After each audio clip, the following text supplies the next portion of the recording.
Would you like to know how to reframe grief after a breakup?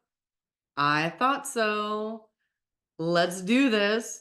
Hello, I'm Francesca, vibrational love match strategist and multidimensional matchmaker. And today I'm going to touch on grief. Now, grief has many layers. And I'm going to speak to one layer that I see come up in my practice quite frequently, and that I myself have experienced on more than one occasion because it's natural process. It's part of the kind of breakup process, if you will, and also ending of friendships. A lot of times there can be grief around that as well. And it's pretty similar to intimate relationships as well. So, that layer is what I have seen in my experience and in working with people is that the grief can bubble up when a person is still attached to the future or what they thought was going to look like with this person. And so it's super interesting. And we all do this. So when you're in a relationship, especially over any amount of time, and then the relationship ends, there's a grief because one, the person is no longer in the life usually. So there's that loss, you're processing that grief. But the grief that I see that is residual that bubbles up is that attachment to that outcome. So you've constructed, whether verbally or even in the physical, like maybe you have a house together, so on and so forth. There may be other physical factors representative of that future, of that life. And I'm going to say of that timeline. And now it's shifted. And it can be challenging for people to then switch timelines because they've committed to this specific outcome until the end of their life, usually in most cases. Um, so, what to do? I'm going to suggest three things that I've used for myself and that I've used with many, many clients because, like I said, this is always comes up at some point. So, the first thing to do is to look at the good of the relationship. What did you learn from it? What did you cultivate more inside yourself? So maybe you cultivated more strength. Now, unless this is some very horrible, I'll say, use the word toxic relationship, but even then, now you have greater discernment, you have greater clarity. Maybe now you can see red flags that you couldn't see before. So there's always something good that you can get from that experience. And maybe it's like, okay, now I know that I thought I wanted X, but I realize that isn't so important. I really don't want that. Once again, that's discernment.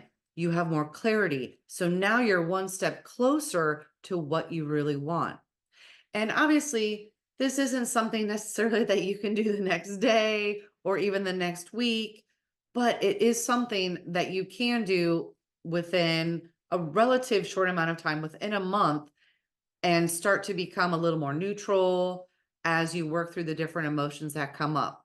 So, like I said, the first step is what was good about it? What did you learn? What did you get from it?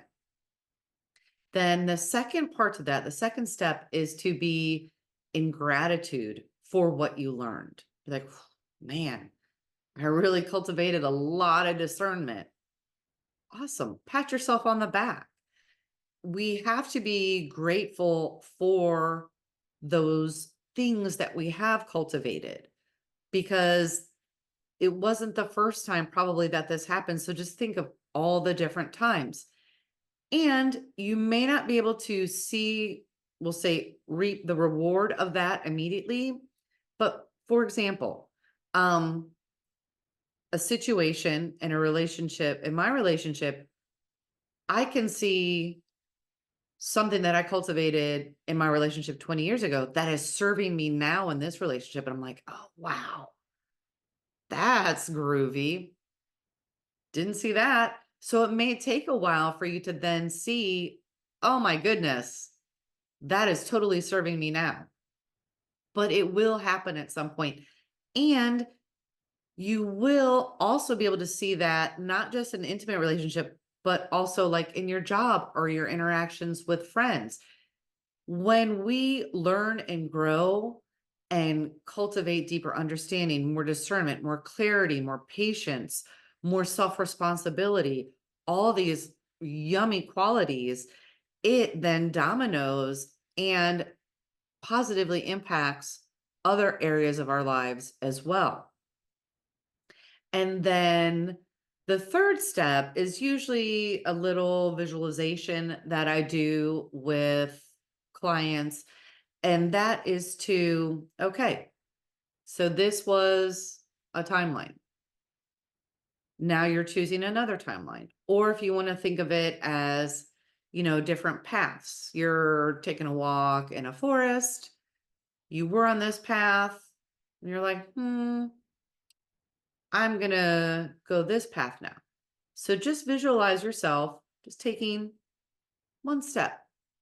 You can just start there, one step on a new path, and then another small step and another small step. Or if that doesn't work, if you want to imagine like different threads, so you're holding different colored threads and you're like, maybe I don't want the magenta color anymore. I'm just going to release that. And then I'm going to grab this beautiful poppy red. And I want that thread now. And just pull that thread.